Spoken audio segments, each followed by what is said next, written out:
BNP আমার সাথে যে আচরণ করছে এর ভোগান্তি বিএনপি ভুগবে, এটা তো লসের কিছু নেই। আমি তো দেশ বাঁচাইলাম, আমি তো কওমি মাদ্রাসা বাঁচাইলাম, আমরা তো এই দেশের মযহব ও মিল্লাত বাঁচাইলাম, আমরা তো আজাদির সাথে বিচরণ করার পরিবেশ সৃষ্টি করলাম। জমিয়তে ইসলাম বাংলাদেশ দলটির সর্বোচ্চ দায়িত্বশীল ব্যক্তি জনাব মাওলানা ওবায়দুল্লাহ ফারুক সাহেব হুজুর, যিনি বর্তমান দলটির সভাপতি, সম্প্রতিকালে যে বক্তব্যটি তিনি উপস্থাপন করেছেন সারা দেশবাসী তা দেখেছেন এবং শুনেছেন।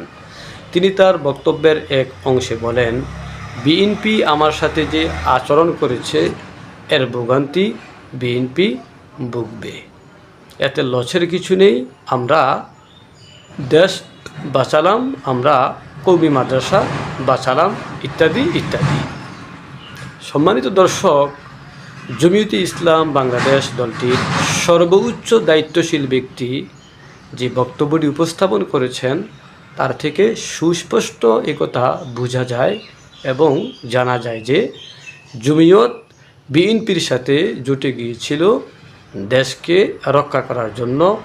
অর্থাৎ এই বাংলাদেশটা প্রাচীনকাল থেকে কওমি মাদ্রাসা ভিত্তিক যেই ইসলামিক কালচারের উপরে ছিল, যাতে সেই কালচারের উপরেই বাকি থাকে, যাতে জামাত জোট ক্ষমতায় আসে কোনো প্রকার মওদুদিবাদ ইসলাম বা মডেলিক ইসলাম প্রতিষ্ঠা করে কোনো পরিবর্তন সাধন করতে না পারে, এবং কওমি মাদ্রাসাকে রক্ষা করার জন্য। অর্থাৎ কওমি মাদ্রাসা প্রাচীনকাল থেকে যে একটি ঐতিহ্যের উপরে ছিল এবং এখনও আছে, যাতে এর উপরেই কওমি মাদ্রাসা বাকি থাকে, যাতে জামাত জোট ক্ষমতায় এসে কোনো প্রকার পরিবর্তন সাধন করতে না পারে।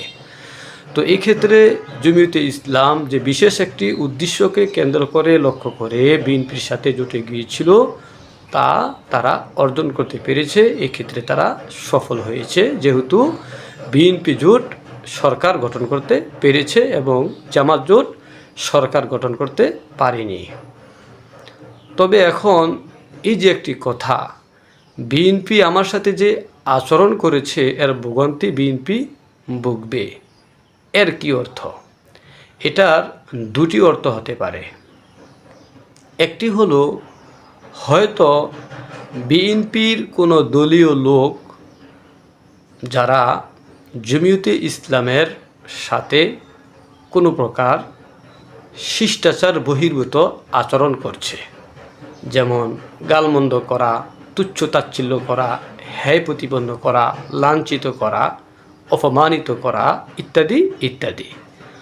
অথবা এখানে আচরণ বলতে এটাও অর্থ হতে পারে যে নির্বাচন প্রাককালে জমিয়তে ইসলাম বিএনপির সাথে কোনো গোপন আতাত করেছিল, কোনো গোপন চুক্তি করেছিল, যার ভিত্তিতে তারা জুটে গিয়েছিল। এখন বিএনপি তা বাস্তবায়ন করেনি, এখন বিএনপি তা মানতে রাজি নন।